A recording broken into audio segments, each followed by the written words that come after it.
Gising na naman, alarm clock sumisigaw. Bitbit na nga e-bags, parang ayaw nang bumitaw. Ligo, kape sabay takbo sa sakayan. Traffic na naman, ito na naman ang laban. Pagdating sa work, daming kailangang habulin. Papel, deadline, emails na walang ending. Pero sige lang para sa sweldo every payday. Kahit minsan feeling ko hindi na okay. Bahay, trabaho, sweldo, bayad, utang, tulog, gising, pasok, ulit parang walang patutunguhan. Paulit-ulit na lang, nakakasawa na. Pero kapit pa rin kasi buhay to ng empleyado. Diba?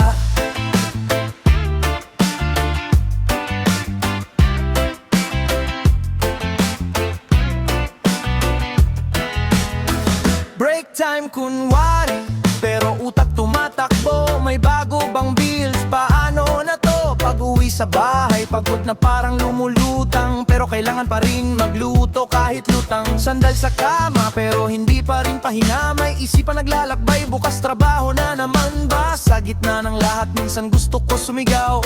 Pahinga naman, pero wala trabaho ang panawagan.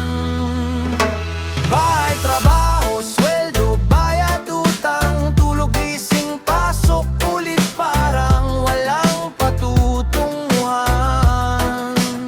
Paulit-ulit na lang, nakakasawa na. Pero kapit pa rin kasi buhay to ng empleyado. Pero kahit paikot-ikot, may pangarap pa rin.